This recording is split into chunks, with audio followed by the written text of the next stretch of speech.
ಪರಿಶುದ್ಧ ಕಡಲೆ ಹಿಟ್ಟಿನಿಂದ ತಯಾರಾಗಿದೆ. ಸದ್ಗುರು Ayurveda gram flour soap.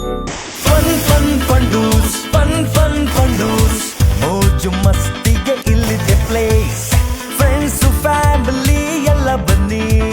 Fundoos water park, Marikanive dam ರಸ್ತೆ, ಹಿರಿಯೂರು, ಚಿತ್ರದುರ್ಗ ಜಿಲ್ಲೆ. ಶ್ರೀ ಸಾಯಿ ಮಕ್ಕಳ ಪ್ರಪಂಚ, ಸಾಯಿ ಕಿಡ್ಸ್ ವರ್ಲ್ಡ್. ಶ್ರೀ ಸಾಯಿ ಮಕ್ಕಳ ಪ್ರಪಂಚ, Shri Sai kids world. GV ಟಿವಿಗೆ ಸ್ವಾಗತ. ನಾನು ಹೊಸದುರ್ಗ ರಾಘು.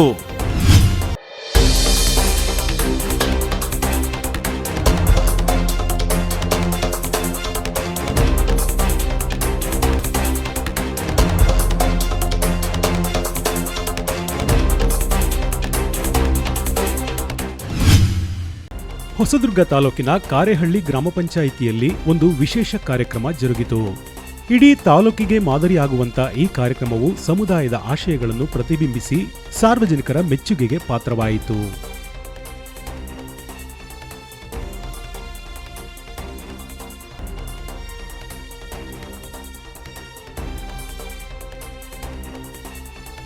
ಕಾರೇಹಳ್ಳಿ ಗ್ರಾಮ ಪಂಚಾಯಿತಿಯ ಸಮುದಾಯದ ಮಹಿಳೆಯರ ಮತ್ತು ಮಕ್ಕಳ ಸಬಲೀಕರಣದ ಹಿತದೃಷ್ಟಿಯಿಂದ ಸ್ಥಳೀಯ ಗ್ರಾಮ ಪಂಚಾಯಿತಿಯ ಆಡಳಿತದ ಜೊತೆ ಅವರನ್ನು ನಿರಂತರವಾಗಿ ಸಂಪರ್ಕದಲ್ಲಿಡುವ ಸೇತುವೆಯಾಗಿ ಮಹಿಳೆಯರು ಮತ್ತು ಮಕ್ಕಳಿಗಾಗಿಯೇ ವಿಶೇಷ ಗ್ರಾಮ ಸಭೆಯನ್ನು ಆಯೋಜಿಸಲಾಗಿತ್ತು. ಪುರುಷರು ಮತ್ತು ಮಹಿಳೆಯರಿಗೂ ಸಮಾನ ಸಾಮಾಜಿಕ ಹಕ್ಕುಗಳನ್ನು ಪ್ರತಿಪಾದಿಸುವ ನಿಟ್ಟಿನಲ್ಲಿ ವಿಶೇಷವಾಗಿ ಈ ಗ್ರಾಮ ಸಭೆಯನ್ನು ನಿರ್ವಹಿಸಲಾಯಿತು.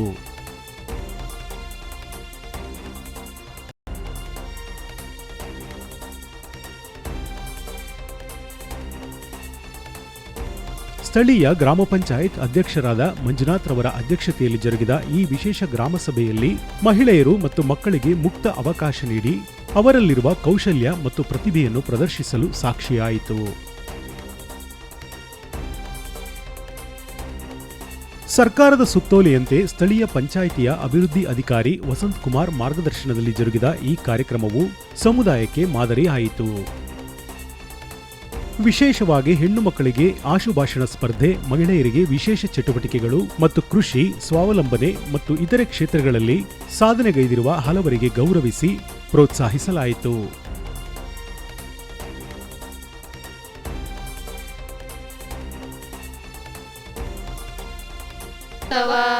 ಜೋಗದ ಸಿರಿ ಬೆಳಕಿನಲ್ಲಿ ತುಂಗೆಯ ತೆನೆ ಬಳುಕಿನಲ್ಲಿ ಸಹ್ಯಾದ್ರಿಯ ಲೋಹದ ದಿರ ಉತ್ತುಂಗದ ನಿಲುಕಿನಲ್ಲಿ ನಿತ್ಯ ಹರಿದ್ವರ್ಣವನದ ತೇಗ ಗಂಧ ತರುಗಳಲ್ಲಿ ನಿತ್ಯೋತ್ಸವ ತಾಯಿ ನಿತ್ಯೋತ್ಸವ, ನಿನಗೆ ನಿತ್ಯೋತ್ಸವ ತಾಯಿ ನಿತ್ಯೋತ್ಸವ. ವಿಶೇಷವಾಗಿ ನವೆಂಬರ್ ತಿಂಗಳಿಂದ ಡಿಸೆಂಬರ್ ಜನವರಿ ತಿಂಗಳಲ್ಲಿ ಈ ಮಕ್ಕಳಿಗೋಸ್ಕರ ಮತ್ತು ಮಹಿಳೆಯರಿಗೋಸ್ಕರ ಒಂದು ವಿಶೇಷ ಗ್ರಾಮ ಸಭೆಯನ್ನು ಆಯೋಜನೆ ಮಾಡಲಿಕ್ಕೆ ನಮ್ಮ ಸರ್ಕಾರ ಸುತ್ತೋಲೆ ಹೊರಡಿಸಿತ್ತು. ಅದರಂತೆ ನಾವು ಇವತ್ತು ಆಯೋಜನೆ ಮಾಡಿದ್ದೀವಿ. ಜೊತೆಗೆ ನಮ್ಮ ವೇದಿಕೆ ಮೇಲೆ ಇರ್ತಕ್ಕಂಥ ಎಲ್ಲ ಗಣ್ಯರಿಗೂ ಒಂದು ಕೇಳ್ಕೊಳ್ತೀನಿ, ಒಂದು ಮಕ್ಕಳ ಧ್ವನಿ ಪೆಟ್ಟಿಗೆ ಅಂತೇಳಿ ಒಂದು ನಾವು ಇಲ್ಲಿ ಸ್ಥಾಪನೆ ಮಾಡಿದ್ದೀವಿ. ಅದನ್ನ ಒಂದು ಉದ್ಘಾಟನೆ ಮಾಡಬೇಕು. ಮಕ್ಕಳಿಂದ ಯಾರಾದ ಒಂದು ಅರ್ಜಿ ಕೊಟ್ಬಿಟ್ಟು ಅದರಲ್ಲಿ ಹಾಕೋ ಮುಖಾಂತರ ಒಂದು ಉದ್ಘಾಟನೆ ಮಾಡಬೇಕು ಅಂತೇಳಿ ಕೇಳ್ಕೊಳ್ತೇನೆ. ನಾವು ಹೇಳ್ದಂಗೆ ವಾರ್ಡ್ ಸಭೆ ಮಾಡಿದಾಗ, ಗ್ರಾಮ ಸಭೆ ಮಾಡಿದಂಥ ಸಂದರ್ಭದಲ್ಲಿ ಮಕ್ಕಳಿರೋದಿಲ್ಲ, ಶಾಲೆಗೆ ಹೋಗಿರ್ತಾರೆ. ಅವರು ಸಮಸ್ಯೆಗಳನ್ನ ಹೇಳೋದಕ್ಕೆ ಬಂದು ಸಮುದಾಯ ಇರುತ್ತೆ, ಒಂದು ಭಯ ಸಂಕೋಚ ಮನೋಭಾವ ಇರುತ್ತೆ. ಸೊ ಹಾಗಾಗಿ ಪತ್ರ, ಒಂದು ಲೆಟರ್ ಬರೆದು, ಅರ್ಜಿ ಬರೆದು ಇಲ್ಲಿ ನಮ್ಮ ಗ್ರಾಮ ಪಂಚಾಯತಿನಲ್ಲಿ ಎಲ್ಲ ಗ್ರಾಮ ಪಂಚಾಯತಿ ಇಡಬೇಕಾಗಿರ್ತಿದ್ದನ್ನ ಅವರು ತಂದು ಪೋಸ್ಟ್ ಮಾಡ್ಬೋದು. ಅಂದ್ರೆ ಅದರೊಳಗೆ ಹಾಕ್ಬೋದು ಅರ್ಜಿ ಬರೆದು. ತಮ್ಮ ಮನೆಯಲ್ಲಾಗಿರ್ಬೋದು, ಒಂದು ಶೌಚಾಲಯ ಇರೋದಿಲ್ಲ, ನಮ್ಮ ಮನೆಗೆ ಶೌಚಾಲಯ ಮಾಡಿಕೊಡಿ ಅಥವಾ ಪ್ರೋತ್ಸಾಹಧನ ಕೇಳಿ ಕೊಡ್ಬೋದು. ತಮ್ಮದು ಅಪ್ಪ ಅಮ್ಮನ ಹೆಸರು ಜಮೀನು ಇರುತ್ತೆ, ಉದ್ಯೋಗ ಖಾತೆ ಯೋಜನೆ ಒಂದಿಷ್ಟು ಕೆಲಸಗಳು ಕೊಡ್ತೀವಿ. ನಾವು ದನಗಳು ಇರ್ತೇವೆ, ದನದ ಕೊಟ್ಟಿಗೆ ಮಾಡ್ಕೊಳ್ಳಿಕ್ಕೆ ನಾವು ಪ್ರೋತ್ಸಾಹ ಧನ ಕೊಡ್ತೀವಿ. ಒಂದು ಮನೆ ಇರುತ್ತೆ ಅಂದರೆ ಕಚ್ಚಾ ಮನೆ ಇರುತ್ತೆ, ಪಕ್ಕ ಮನೆ ಇರೋದಿಲ್ಲ, ಮನೆ ಕೋರ್ಬೋದು. ಮಕ್ಕಳು ಕೂಡ ತಮ್ಮ ಸಮಸ್ಯೆಗಳನ್ನು ನೇರವಾಗಿ ಒಂದು ಮೀಟಿಂಗ್ಲಿ ಅಥವಾ ಸಭೆಯಲ್ಲಿ ಹೇಳಿಕೊಡಲಾಗದಂಥ ಸಮಸ್ಯೆಗಳ ಪಟ್ಟಿನ ಈ ಒಂದು ಧ್ವನಿ ಪೆಟ್ಟಿಗೆಯಲ್ಲಿ ಅವರು ಮಕ್ಕಳ ಧ್ವನಿ ಪೆಟ್ಟಿಗೆ ಅಂತೇಳಿ ಏನು ಮಾಡಿದ್ರೆ ಅದ್ರಲ್ಲಿ ಬಂದು ಅರ್ಜಿ ಹಾಕ್ಬೋದು. ನಾವು ಏನು ಪ್ರತಿ ತಿಂಗಳು ಒಂದು ಸಾಮಾನ್ಯ ಸಭೆ ಅಂತೇಳಿ ಗ್ರಾಮ ಪಂಚಾಯತಿಯಲ್ಲಿ ಮಾಡ್ತೀವಿ. ಸೊ ಆ ಸಾಮಾನ್ಯ ದಿನದಂದು ಈ ಪೆಟ್ಟಿಗೆನ ಓಪನ್ ಮಾಡ್ತೀವಿ. ಅಲ್ಲಿ ಬಂದಿರತಕ್ಕಂಥ ಮಕ್ಕಳ ಸಮಸ್ಯೆಗಳಿಗೆ, ಮಕ್ಕಳ ಬೇಡಿಕೆಗಳಿಗೆ ಸಲ್ಲಿಸುವಂತಹ ಒಂದು ಕಾರ್ಯವನ್ನು ಮಾಡ್ತೀವಿ. ಜೊತೆಗೆ ಮಕ್ಕಳ ಹಕ್ಕುಗಳ ಸಂರಕ್ಷಣೆ. ನಿಮಗೆಲ್ಲ ಗೊತ್ತಿರುವಂತೆ ಬಾಲ್ಯ ವಿವಾಹ ನಿಷೇಧ ಆಗಿದೆ ನಮ್ಮ ದೇಶ ವ್ಯಾಪ್ತಿನಲ್ಲಿ. ಆದರೂ ಕೂಡ ಅಲ್ಲಲ್ಲಿ ಒಂದು ಬಾಲ್ಯ ವಿವಾಹ ಪದ್ಧತಿ ನಡೀತಾ ಇದೆ. ಅದ್ರ ಬಗ್ಗೆನೂ ಕೂಡ ಅವರು ಕಂಪ್ಲೇಂಟ್ ಮಾಡ್ಬೋದು, ನೇರವಾಗಿ ನಮ್ಮನ್ನು ಕಾಂಟ್ಯಾಕ್ಟ್ ಮಾಡ್ಬೋದು. ನಾವು ಗ್ರಾಮ ಪಂಚಾಯತಿ ಅಭಿವೃದ್ಧಿ ಅಧಿಕಾರಿಗಳು, ಅದಕ್ಕೆ ಸಂರಕ್ಷಣಾ ಅಧಿಕಾರಿಗಳಾಗಿರ್ತೀವಿ, ನೇರವಾಗಿ ಅವ್ರು ಕಾಂಟ್ಯಾಕ್ಟ್ ಮಾಡ್ಬೋದು. ಜೀತ ಪದ್ಧತಿ, ಮಕ್ಕಳನ್ನ ದುಡಿಸ್ಕೊಳ್ಳೋದಾಗಿರ್ಬೋದು, ಶಾಲೆ ಬಿಡಿಸ್ಬಿಟ್ಟು ಒಂದು ಕೆಲಸ ಕಳಿಸೋದಾಗಿರ್ಬೋದು, ಸಮಾನತೆ ಹಕ್ಕು, ಜಾತಿ ಪದ್ಧತಿ ಆಗಿರ್ಬೋದು, ಸಾಮಾಜಿಕ ಶೋಷಣೆ ವಿರುದ್ಧ ಹೋರಾಡುವಂಥದ್ದಾಗಿರ್ಬೋದು. ಅವ್ರವೇನೇ ಸಮಸ್ಯೆಗಳು ಇದ್ದರೂ ಕೂಡ ಈ ಒಂದು ಮಕ್ಕಳ ಗ್ರಾಮ ಸಭೆಯಲ್ಲಿ ಅವ್ರು ಹೇಳ್ಕೊಳ್ಳೋದಕ್ಕೆ ಒಂದು ವೇದಿಕೆಯನ್ನು ಕಲ್ಪಿಸಿಕೊಡುವಂಥದ್ದು ಈ ಒಂದು ಮಕ್ಕಳ ಗ್ರಾಮ ಸಭೆ ಕಾನ್ಸೆಪ್ಟ್ ಆಗಿರುತ್ತದೆ. ತೇಜಸ್ವಿನಿ, ನಾನು 6ನೇ ತರಗತಿಯಲ್ಲಿ ಓದುತ್ತಿದ್ದೇನೆ. ಶಾಲೆ ಹೆಸರು GHPS ಕಾರಹಳ್ಳಿ. ನನಗೆ ಬಂದಿರುವಂಥ ಹೆಸರು ತಾಯಿ. ತಾಯಿ ಎಂದರೆ ನನಗೆ 9 ತಿಂಗಳಿಂದ ಸಾಕುವಂಥ ತಾಯಿ. ತಾಯಿಯನ್ನು ಯಾವುದ ಕಾರಣದಿಂದ ಬೈಯಬಾರದು. ತಾಯಿಯು ಒಂದು ದೇವಾಲಯ ಇದ್ದಂತೆ. ತಾಯಿಯನ್ನು ಬೇರೆ ಭಾಷೆಯಲ್ಲಿ ಮಾತನಾಡಬಾರದು. ತಾಯಿಯು ನಮಗೆ ಇಷ್ಟವಾದ ತಾಯಿ. ಸೊ ಎಲ್ಲ ಮಕ್ಕಳು ಕೂಡ ತುಂಬ ಉತ್ಸುಕತೆಯಿಂದ ಚೆನ್ನಾಗಿ ಪಾರ್ಟಿಸಿಪೇಟ್ ಮಾಡಿದರೆ ಅವರಿಗೆ ಎಲ್ಲರೂ ಕಡೆಯಿಂದ ಮತ್ತೊಮ್ಮೆ ಜೋರಾಗಿ ಚಪ್ಪಾಳೆಯನ್ನು ತಟ್ಟೋಣ ಅಂತ ಹೇಳಿ ಇಷ್ಟಪಡ್ತೀನಿ.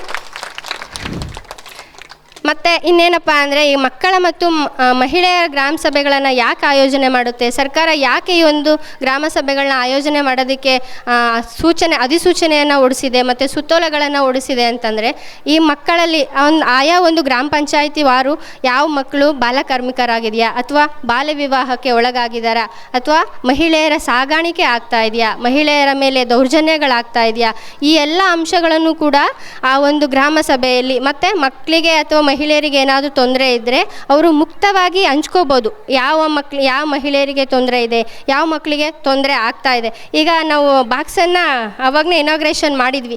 ಯಾರಿಗೆ ಮುಕ್ತವಾಗಿ ಮಾತಾಡೋಕ್ಕಾಗಲ್ಲ, ಅವರ ಸಮಸ್ಯೆಗಳು ಏನಿದೆ ಅಂತೇಳಿ ಮುಕ್ತವಾಗಿ ಮಾತಾಡೋಕ್ಕಾಗಲ್ಲ ಅಂಥ ಮಕ್ಕಳು ಅವ್ರು ಏನು ಸಮಸ್ಯೆ ಇದೆ ಅದನ್ನು ಒಂದು ಚೀಟಿಲೇ ಬರೆದ್ಬಿಟ್ಟು ಸೊ ಅದನ್ನು ಈ ಬಾಕ್ಸಲ್ಲಿ ಹಾಕೋದು. ಇದು ಎಲ್ಲ ಗ್ರಾಮ ಪಂಚಾಯತಿ ಮಟ್ಟದಲ್ಲೂ ಕೂಡ ಇರುತ್ತೆ.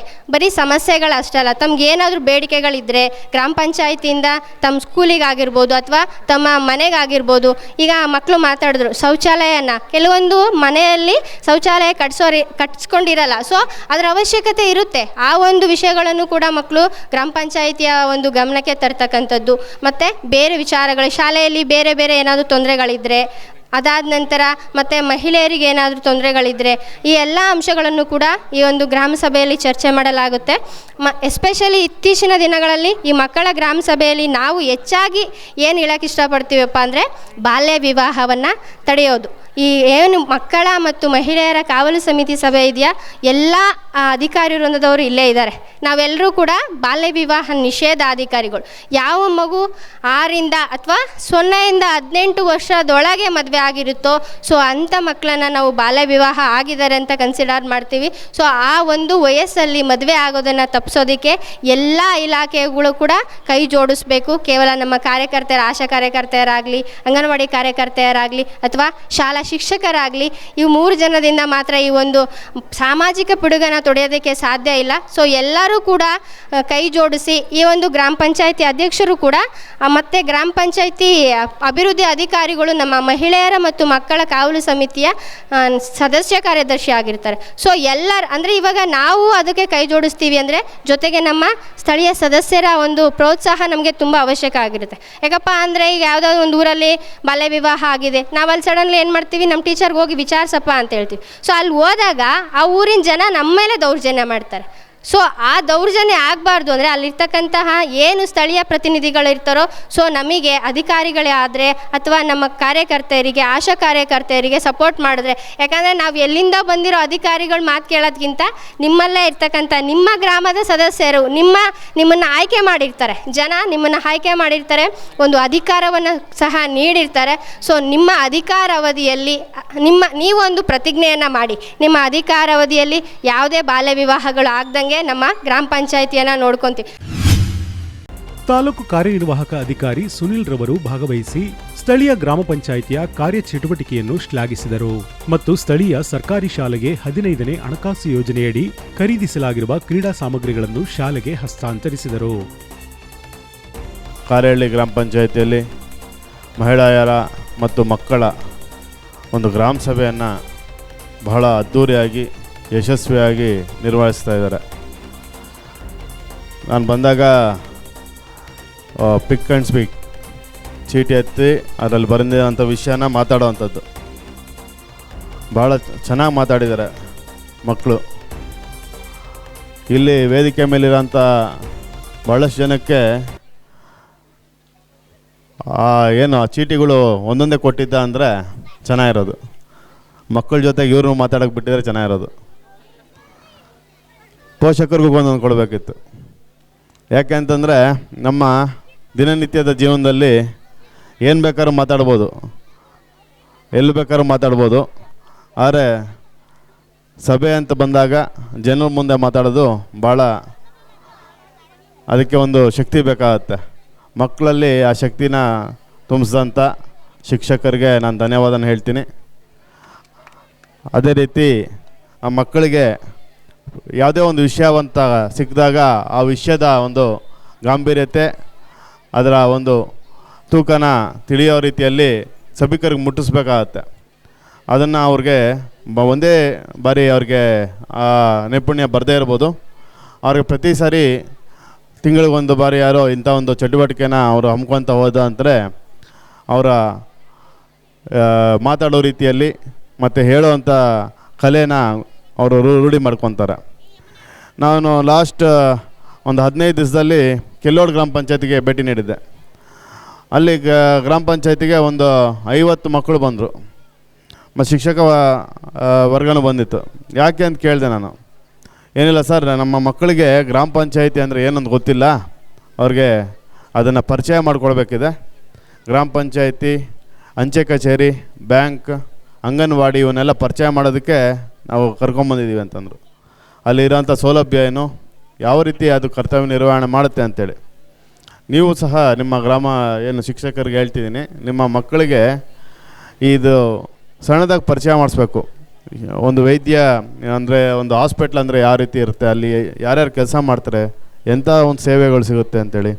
ಗ್ರಾಮ ಪಂಚಾಯತ್ ಇರ್ಬೋದು, ಬ್ಯಾಂಕ್ ಇರ್ಬೋದು, ಅಂಚೆ ಕಚೇರಿ ಇರ್ಬೋದು, ಇವೆಲ್ಲ ನಮ್ಮ ದಿನನಿತ್ಯದಲ್ಲಿ ನಾವು ಒಂದು ಬಾರಿ ಕಾಲೇಜ್ ಮುಗಿಸ್ಕೊತಿದ್ದಂಗೆ ಸಾರ್ವಜನಿಕ ಜೀವನಕ್ಕೆ ಬಂದುಬಿಡ್ತೀವಿ. ಆ ಸಾರ್ವಜನಿಕ ಜೀವನದಲ್ಲಿ ಇವೆಲ್ಲ ಹೊಸದಾಗಿ ಅವ್ರಿಗೆ ಕಾಣಿಸ್ತಾ ಹೋಗುತ್ತೆ. ಒಂದು ಚಲನ್ ತುಂಬೋದಿರ್ಬೋದು, ಅರ್ಜಿ ಬರೆಯೋದಿರ್ಬೋದು, ಅವೆಲ್ಲನೂ ಅವಾಗ ಕಲಿಯೋದಕ್ಕಿಂತ ಈಗ ಅದರ ಬಗ್ಗೆ ಕಲಿತ್ರೆ ಅತಿ ಹೆಚ್ಚಿನ ಪ್ರಯೋಜನ ಮತ್ತು ಅವರ ಒಂದು ಜೀವನದಲ್ಲಿ ಸುಲಭವಾಗಿ ಅವರು ಕರ್ತವ್ಯ ಏನು ಅವರ ಲೈಫ್ ಸ್ಟೈಲ್ನ ರೂಢಿ ಮಾಡ್ಕೊಳಕ್ಕೆ ಈಸಿ ಆಗುತ್ತೆ. ಅದಕ್ಕೋಸ್ಕರ ತಾವು ಅದೊಂದನ್ನು ಅಳವಡಿಸ್ಕೊಂಡು ಮಾಡೋವಂಥ ಕೆಲಸ ಆಗುತ್ತೆ. ಮತ್ತು ಪೋಷಕರಿಗೆ ನಿಮಗೆ ಅತಿ ಮುಖ್ಯವಾಗಿ ನಿಮ್ಮ ಮಕ್ಕಳ ಬೆಳವಣಿಗೆ ಯಾವ ರೀತಿ ಆಗ್ತಾಯಿದೆ ಅಂತೇಳಿ ನೀವು ಗಮನಿಸಲೇಬೇಕಾಗತ್ತೆ. ಹಿಂದೆ ಯಾವ ಪೋಷಕರು ಸಹ ಮಕ್ಕಳ ಬಗ್ಗೆ ಯೋಚನೆ ಮಾಡದಿದ್ದರೂ ಸಹ ಅವರು ಒಂದು ಪ್ರೌಢಾವಸ್ಥೆಗೆ ಬಂದು ಅದಾದಮೇಲೆ ಅವರ ಒಂದು ಯಾವುದೇ ಒಂದು ಕರ್ತವ್ಯ ಮಾಡ್ಕೊಳ್ಳೋವಂಥದ್ದು, ಕೆಲಸ ಮಾಡೋವಂಥದ್ದು ನಡೀತಿತ್ತು. ಈಗ ಜೀವನ ಶೈಲಿ ಬದಲಾಗಿದೆ, ನಮ್ಮ ಸಮಾಜ ಬದಲಾಗಿದೆ. ಪ್ರತಿಯೊಬ್ಬರು ಸಹ ನಿಮ್ಮ ಮಕ್ಕಳ ಒಂದು ಏಳಿಗೆ ಮತ್ತು ಅವರ ಒಂದು ಬೆಳವಣಿಗೆನ ನೀವು ಚೆಕ್ ಮಾಡ್ತಾ ಇರಬೇಕಾಗತ್ತೆ. ಅತಿ ಹೆಚ್ಚು ನಮಗೆ ಕಂಪ್ಲೇಂಟ್ಸ್ ಬರ್ತಿರೋದು ಏನಂತಂದರೆ ಅದು ಬಾಲ್ಯ ವಿವಾಹದ್ದು. ಯಾಕೆ ಅಂತ ಆಗುತ್ತೆ ಅಂತಂದರೆ, ಒಂದು ಮಕ್ಕಳ ಬೆಳವಣಿಗೆ ಇವತ್ತು ಏನಾಗ್ತಾ ಇದೆ ಅಂತ ಹೇಳ್ಬಿಟ್ಟು ನಾವು ಗಮನಿಸದೇ ಇರೋವಂಥ ಪರಿಸ್ಥಿತಿ ಮನೆಗಳಲ್ಲೂ ನಿರ್ಮಾಣ ಆಗುವಂಥದ್ದು ಚಾನ್ಸಸ್ ಇದೆ. ಅತಿ ಹೆಚ್ಚಾಗಿ ಇವತ್ತು ಸಮಾಜದಲ್ಲಿ ನಮಗೆ ಯಾವುದೇ ಒಂದು ವಿಷಯದ ಬಗ್ಗೆ ಅತಿ ಮುಕ್ತವಾಗಿ ನಮಗೆ ವಿಷಯಗಳು ಸಂಗ್ರಹ ಆಗ್ತಾಯಿದೆ ಮತ್ತು ಸುಲಭವಾಗಿ ಸಿಗ್ತಾ ಇದೆ. ಆದ್ದರಿಂದ ಬಾಲ್ಯ ವಿವಾಹ ಅನ್ನೋದು ಅತಿ ಕೆಟ್ಟ ಪರಿಣಾಮ ಬೀಳುತ್ತೆ ಏನು ನಮ್ಮ ಸೋಷಲ್ ಲಿವಿಂಗಿಗೆ. ಅದಕ್ಕೋಸ್ಕರ ತಾವು ಅದ್ರ ಬಗ್ಗೆ ಗಮನ ಹರಿಸ್ಬೇಕಾಗತ್ತೆ. ಅದು ಹೆಣ್ಮಕ್ಳಿರ್ಬೋದು ಇಲ್ಲ ಗಂಡು ಮಕ್ಕಳಿರ್ಬೋದು, ಎರಡೂ ವಯಸ್ಸಿನ ಎರಡೂ ವರ್ಗದವ್ರಿಗೂ ಸಹ ತಾವು ಗಮನ ಹರಿಸಿ, ಪೋಷಕರಿರ್ಬೋದು, ಶಿಕ್ಷಕ ವೃಂದ ಇರ್ಬೋದು, ಅದ್ರ ಬಗ್ಗೆ ಭಾಳಷ್ಟು ತಡೆ ಹಿಡಿಯೋ ರೀತಿಯಲ್ಲಿ ಕೆಲಸಗಳನ್ನ ಮಾಡಬೇಕಾಗತ್ತೆ.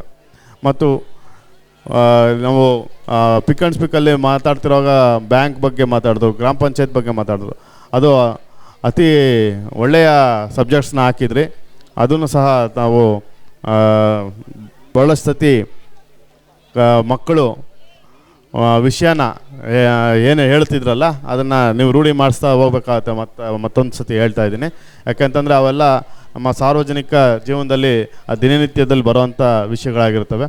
ಏನು ಸಬ್ಜೆಕ್ಟಿವ್ ರೀಡಿಂಗ್ ಅಂತೇನಿದೆ, ನಾವು ಯಾವುದೇ ಒಂದು ಮಕ್ಕಳು ಎಕ್ಸಾಮಲ್ಲಿ ಬರೀತಾರೆ, 5 ಮಾರ್ಕ್ ಪ್ರಶ್ನೆ ಯಾವ ರೀತಿ ಬರೀಬೇಕು, 10 ಮಾರ್ಕ್ ಪ್ರಶ್ನೆ ಯಾವ ರೀತಿ ಬರೀಬೇಕು, 1 ಮಾರ್ಕ್ ಪ್ರಶ್ನೆ ಯಾವ ರೀತಿ ಬರೀಬೇಕು ಅಂತೇಳಿ. 5 ಮಾರ್ಕ್ ಪ್ರಶ್ನೆಗೆ ಎಷ್ಟು ಉತ್ತರ ಕೊಡಬೇಕು ಅಷ್ಟೇ ಕೊಡಬೇಕು. ಅದಕ್ಕಿಂತ ಹೆಚ್ಚಿನ ಕೊಟ್ಟು ಅಂದರೂ ಮಾರ್ಕ್ಸ್ ಹೆಚ್ಚಿಗೆ ಸಿಗೋದಿಲ್ಲ, ಕಡಿಮೆ ಕೊಟ್ಟ ಅಂತಾರೆ ಮಾರ್ಕ್ಸ್ ಕಡಿತ ಆಗುತ್ತೆ. ಅದೇ ರೀತಿಯಲ್ಲಿ ನಾವು ಯಾವ ರೀತಿ ಎಕ್ಸಾಮ್ ಪ್ರಿಪ್ರೇಷನ್ ಇರಬೇಕು ಅದನ್ನು ನಾವು 10ನೇ ಕ್ಲಾಸ್ಗೆ ಬರ್ತಿದ್ದಂಗೆ ಇಲ್ಲ 9ನೇ ಕ್ಲಾಸಿಂದನೇ ಸಹ ಆ ಎಕ್ಸಾಮ್ ಪ್ರಿಪ್ರೇಷನ್ಸ್ ಇರ್ಬೋದು, ಎಕ್ಸಾಮ್ನ ಉತ್ತರ ಮಾಡೋ ರೀತಿ ಇರ್ಬೋದು, ಎರಡೂ ನಾವು ರೂಢಿ ಮಾಡ್ಕೋಬೇಕಾಗತ್ತೆ.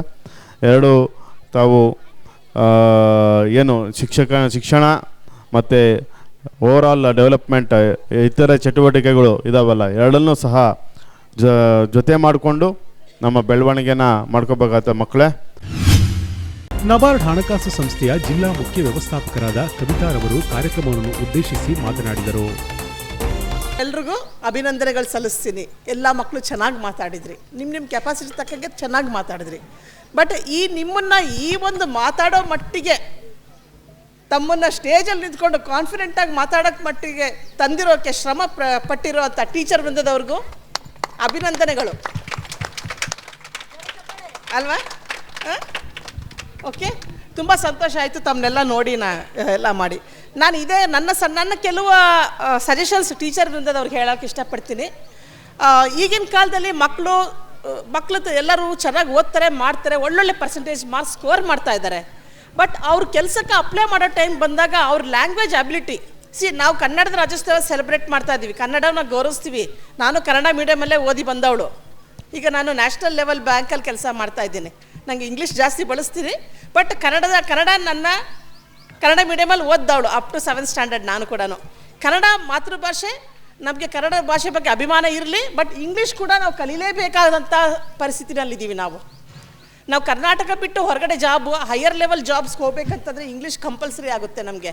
ಬಟ್ ನಾನು ನೋಡ್ತಿರೋದು ಏನಂತಂತಂದರೆ, ಒಳ್ಳೊಳ್ಳೆ ಕ್ವಾಲಿಫಿಕೇಷನ್ ಮಾಸ್ಟರ್ ಡಿಗ್ರಿ ಅಂತೆಲ್ಲ ಹೇಳ್ಕೊತಾರೆ, ಬಟ್ ಇಂಗ್ಲೀಷ್ ಲ್ಯಾಂಗ್ವೇಜಲ್ಲಿ ಗ್ರಾಮರ್ ಅಂದರೆ ತುಂಬ ಕೆಟ್ಟದಾಗಿರುತ್ತೆ ಗ್ರಾಮರ್ಸ್. ನಾವೆಲ್ಲ ಸಣ್ಣವರಿದ್ದಾಗಲೆಲ್ಲ ನಮ್ಮ ಪೇರೆಂಟ್ಸ್ ಲೆವೆಲಲ್ಲಿ ಪೀರಿಯಡಲ್ಲಿ ಕೂಡ ರೆನ್ ಆ್ಯಂಡ್ ಮಾರ್ಟಿನ್ ಗ್ರಾಮರ್ ಅಂತ ಬುಕ್ ಇರ್ತಾಯಿತ್ತು. ಕ್ಲಾಸಲ್ಲಿ ಗ್ರಾಮರ್ ಕಂಪಲ್ಸರಿ. ಇನ್ನು ತಾವು ಕೂಡ ನನ್ನ ರಿಕ್ವೆಸ್ಟ್ ಅಂದರೆ ಮಕ್ಕಳಿಗೆ ಅಟ್ಲೀಸ್ಟ್ ವಾರಕ್ಕೆ 1 ದಿವಸ ಗ್ರಾಮರ್ ವ್ಯಾಕರಣ ಒತ್ತು ಕೊಡಿ, ಗ್ರಾಮರ್ ಸ್ಪೆಲ್ಲಿಂಗ್ಸು. ಮತ್ತು ಅವ್ರ ಲ್ಯಾಂಗ್ವೇಜ್ ಡೆವಲಪ್ ಆಗಬೇಕಂತಂದರೆ ಸ್ಕೂಲಲ್ಲಿ ಒಂದು ಸೆಷನ್ನು ಡೈಲಿ ಒಂದು ಅರ್ಧ ಗಂಟೆ ಮಕ್ಕಳಿಗೆ, ಆ್ಯಕ್ಚುಲಿ ಸ್ಕೂಲಲ್ಲಿ ಯಾವುದೋ ಫಂಡ್ಸ್ ಬಂತಿದ್ರೆ ನ್ಯೂಸ್ ಪೇಪರ್ಗಳು ಜಾಸ್ತಿ ತರಿಸ್ಬೋದು. ಒಂದು ಕನ್ನಡ ನ್ಯೂಸ್ ಪೇಪರ್ ಓದಲಿ, ಒಂದು ಇಂಗ್ಲೀಷ್ ನ್ಯೂಸ್ ಪೇಪರ್ ಓದಲಿ ಮಕ್ಕಳು. ಆಮೇಲೆ ನ್ಯೂಸಲ್ಲಿ ಏನು ಬಂತು ಅಂತ ಅವ್ರ ಮಕ್ಕಳು ಸ್ಟೇಜಲ್ಲಿ ನಿಂತ್ಕೊಂಡು ಸ್ವಲ್ಪ ಮಾತಾಡೋಂಗೆ ಇರಬೇಕು. ಇವತ್ತಿನ ನ್ಯೂಸ್ ಏನು ಅಂತ ಬ್ರೀಫ್ ಮಾಡಲಿ. ಪ್ರತಿಯೊಂದು ಮಕ್ಕಳಿಗೂ ಒಂದೊಂದು ದಿವಸ ಅವಕಾಶ ಕೊಡಿ. ಪ್ರತಿ ದಿವಸ ಒಂದು ಅರ್ಧ ಗಂಟೆ ನ್ಯೂಸ್ ಪೇಪರ್ ರೀಡಿಂಗ್ ಸೆಷನ್ ಅಂತ ಮಾಡಿ ಮಕ್ಕಳಿಗೆ ನ್ಯೂಸ್ ಪೇಪರ್ ಓದೋ ಹ್ಯಾಬಿಟ್ ಬರಲಿ. ಯಾಕಂದರೆ ನಾವು ನೋಡ್ತಾ ಇದ್ದೀನಿ ಮನೆಗಳಲ್ಲಿ ಕೂಡ ಯಾರು ನ್ಯೂಸ್ ಪೇಪರ್ ತರಿಸಲ್ಲ. 2 ರೂಪಾಯಿ 3 ರೂಪಾಯಿ ನ್ಯೂಸ್ ಪೇಪರು.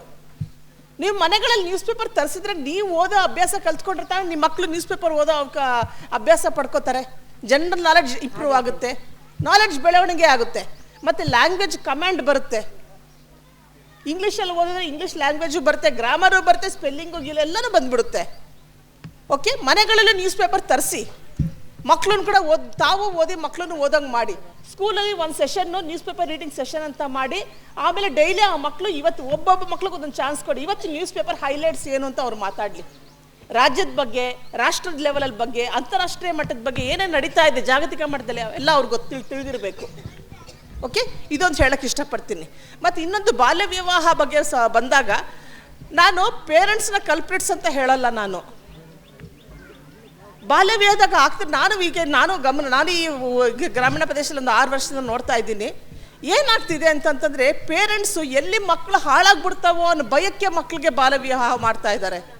ಪ್ರತಿಯೊಬ್ಬ ಪೇರೆಂಟ್ಸ್ಗೂ ಅವ್ರ ಮಕ್ಕಳನ್ನ ಚೆನ್ನಾಗಿ ಓದಿಸಿ ಮಾಡಿ ಅವ್ರನ್ನ ಗ್ರಾಜ್ಯುಯೇಟ್ಸ್ ಮಾಡಿ ಅವ್ರ ಕಾಲ ಮೇಲೆ ಅವ್ರು ನಿಲ್ಲಬೇಕು, ಅವರು ಒಳ್ಳೊಳ್ಳೆ ಉತ್ತಮ ಹುದ್ದೆಗಳಲ್ಲಿ ಬದುಕಬೇಕು ಅಂತ ಆಸೆ ಪಡ್ತಾರೆ. ಹೌದೋ ಅಲ್ವಾ? ನಿಮ್ಮೆಲ್ರಿಗೂ ನಿಮ್ಮ ಮಕ್ಕಳು ಚೆನ್ನಾಗಿ ಓದಿ ಚೆನ್ನಾಗಿ ಒಳ್ಳೆ ಮಟ್ಟದಲ್ಲಿ ಇರಬೇಕು ಅಂತ ಆಸೆ ಇದೆಯೋ ಇಲ್ವೋ?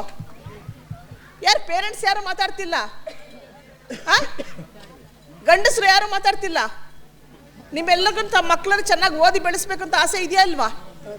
ಹೆಣ್ಮಕ್ಳು ಗಂಡ್ಮಕ್ಳು ಅಂತ ಅಲ್ಲದೆ ಈಗ ನೋಡಿ ನಮ್ಮಲ್ಲೇ ಎಷ್ಟು ಜನ lady IAS officers IPS officers ಎಲ್ಲ ಬಂದಿದ್ದಾರೆ.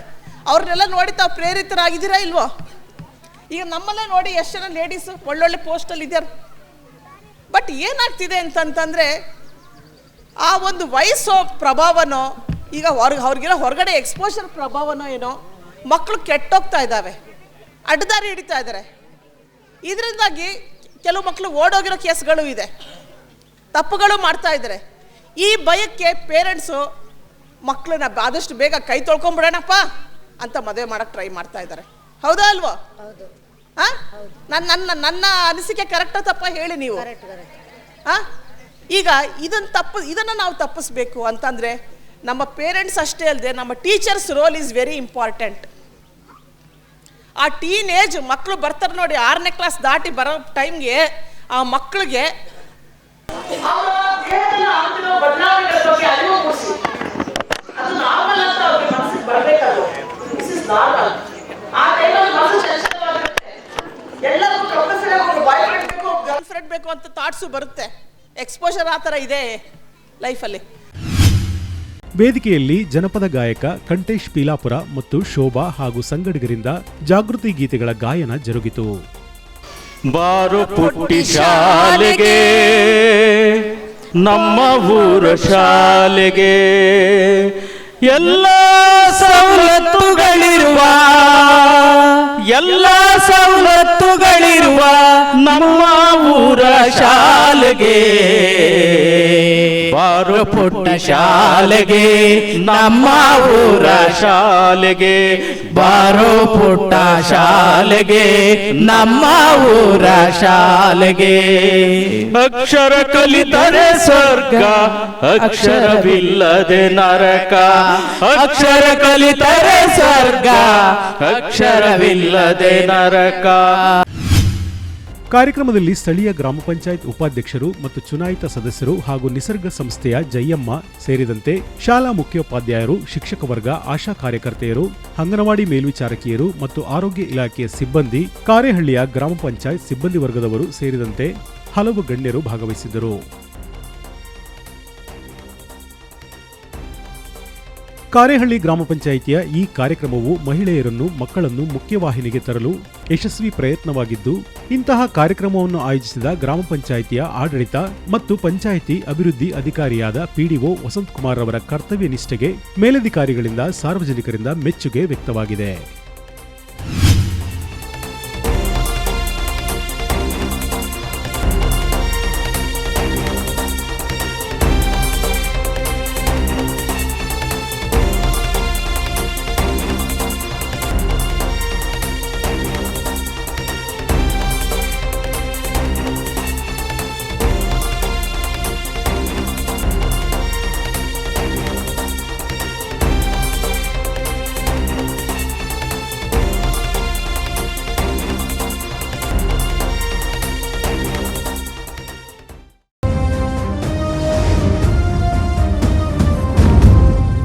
ಟಿವಿ ಇದು ನಿಮ್ಮ ಧ್ವನಿ.